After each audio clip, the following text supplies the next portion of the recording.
Là, par rapport au texte, moi, c'est le Premier ministre qui m'a surpris. D'abord, je ne veux pas parler de personne, parce que je le connais. Je ne le connais pas, je connais sa famille. Et on me disait d'habitude que son père, sa première mission au niveau de ses enfants, le président Wade l'a dit un jour, et Kéba Mbaye a bien éduqué ses enfants. Alors qu'il verse dans la critique facile, de façon, je peux dire, arrogante, en disant que ces gens annihilés tout ce qu'on a fait, mais en versant vraiment, comme je lui ai dit, j'ai eu à lui dire que j'étais surprise ce matin, il a versé dans la critique facile. Il n'a même pas essayé de chercher. Et si on est allé jusqu'à lui rappeler qu'il a repris le document de politique économique et sociale, conçu sous la supervision du Premier par les experts du ministère des Finances, il n'y avait pas de mal à le faire. Ses amis l'ont soutenu, lui-même il l'a dit, il n'y a pas de mal à le faire. L'essentiel est que celui qui va mettre en pratique est accepté par le peuple, alors que celui qui l'a conçu n'a pas été accepté par le peuple. Je suis entièrement d'accord, je suis démocrate, je suis entièrement d'accord. Nous avons conçu le DPS, le peuple souverain n'a pas voulu que nous appliquions. Donc qu'il le reprenne et qu'il applique, c'est tant mieux. Donc nous reconnaissons, en tout cas son texte, ses amis l'ont dit, nous le reconnaissons parce que nous l'avons revendiqué.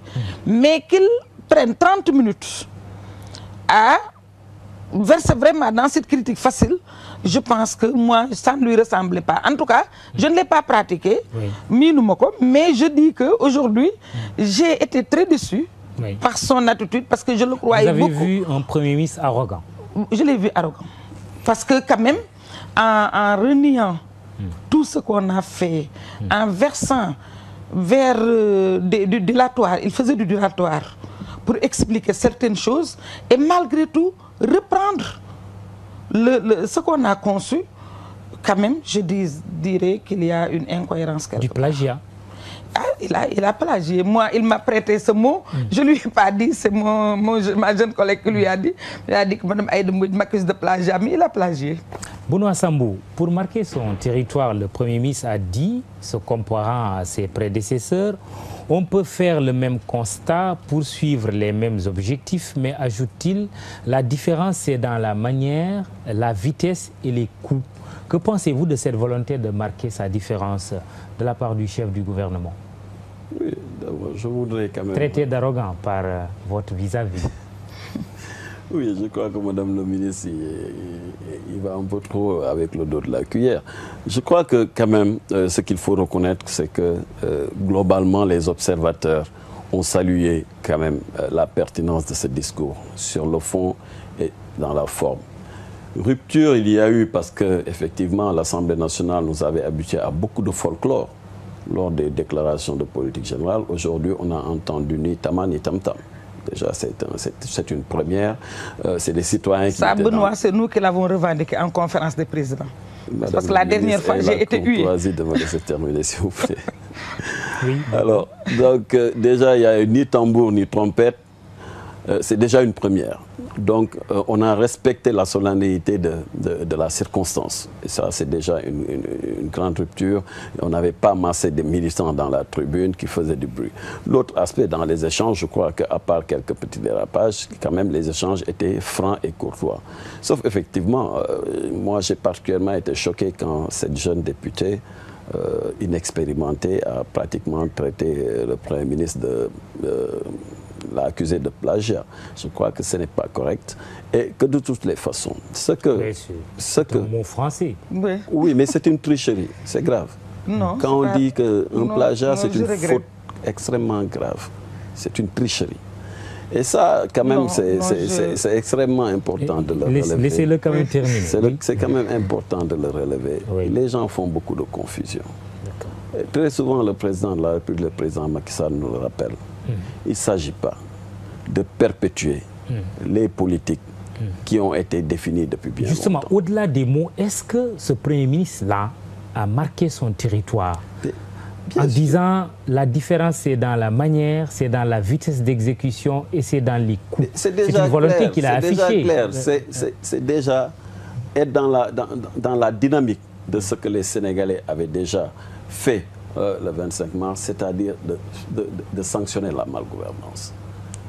Vous savez, j'ai l'habitude de dire que, globalement, les Sénégalais avaient tout dit, avaient tout écrit, en matière de stratégie, en matière de réflexion.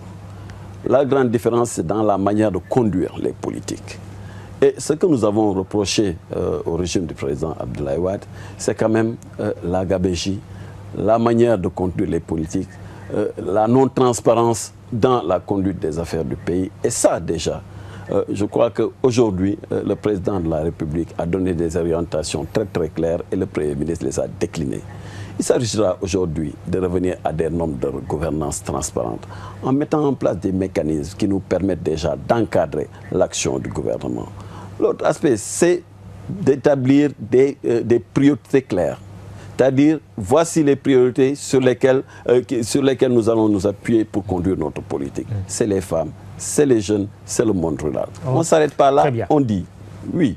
À part les politiques, voici les actes concrets qu'il faudra poser. Très bien, on reviendra tout à l'heure en détail sur cela. Il y a plusieurs sujets. Mais je vais cette fois-ci recevoir au téléphone, bien sûr, Birahim Seck. Cette fois-ci, vous êtes bien en ligne. Bonsoir, Birahim. Bonsoir, bonsoir. Birahim, vous êtes du Forum Civil. Alors, un tableau presque apocalyptique de l'économie sénégalaise dressé par le Premier ministre Abdoul Mbaye, des chiffres sur le taux de croissance en baisse, le déficit budgétaire, l'endettement, l'inflation, la balance courante. Il a parlé de la pêche, du tourisme et des industries chimiques du Sénégal qui rapportaient beaucoup de recettes à l'État qui se trouve aujourd'hui dans une situation de crise, un réquisitoire implacable, bref, contre la gestion du régime précédent. Êtes-vous d'accord avec le Premier ministre? Bonsoir Mohamedou, bonsoir également à vos illustres invités, Monsieur le ministre Benoît Sambou, mais également bonsoir à l'honorable député Matante Aïda Mbodj. Oui, Mohamedou, vous l'avez dit, je pense que ce que le Premier ministre a dit aujourd'hui concernant l'économie sénégalaise, relativement à l'encours de la dette, au PIB, mais également à tous les aspects sur lesquels il est revenu, sur les infrastructures, le plan TACAL, les inondations et tout. Moi, je pense que ce constat a été déjà fait par les Sénégalais le 25 mars 2012, quand ils ont décidé de mettre fin au règne du président Abdoulaye Wade. Je pense que ce constat a été déjà fait et nul technicien également ne le comprend plus que les citoyens sénégalais qui ont pris à bas le corps de décider de se départir du président de la République. Je pense que ça ne devrait pas être le cas pour le Premier ministre également d'attendre pendant 5 mois uniquement pour nous rappeler ce que les Sénégalais savaient. Très franchement, quand on regarde tout son discours, tout ce qu'il a dit était bien connu des Sénégalais.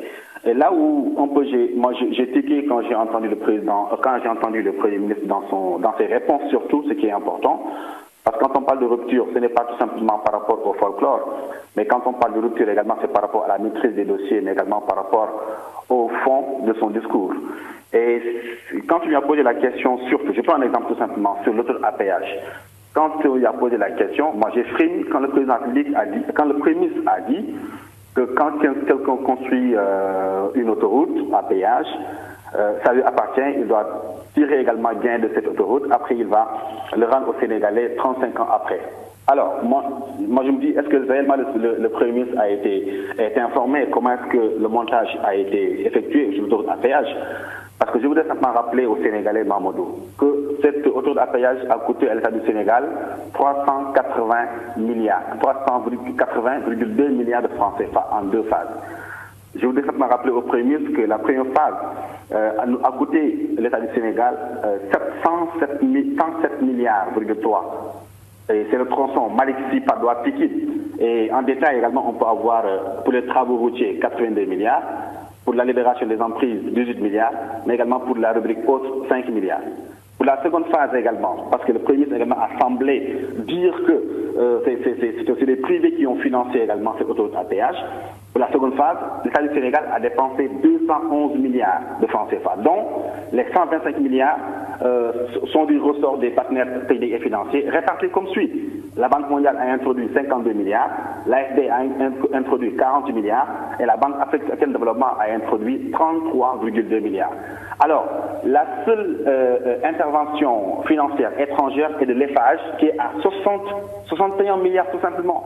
Je me demande comment est-ce que cette autoroute peut être aujourd'hui concédée à une entreprise étrangère. Et le Premier ministre, quand il dit que vraiment c'est pour une entreprise étrangère qui doit gérer cette autoroute à péage-là, et que c'est à partir de 35 ans après qu'on doit, que l'État du Sénégal va bénéficier également de cette autoroute, moi j'ai vraiment frémi quand j'ai entendu également cette réponse du Premier ministre. Tout simplement pour dire que ça ne valait pas la peine. Moi je me dis, on doit réfléchir sur comment est-ce qu'on doit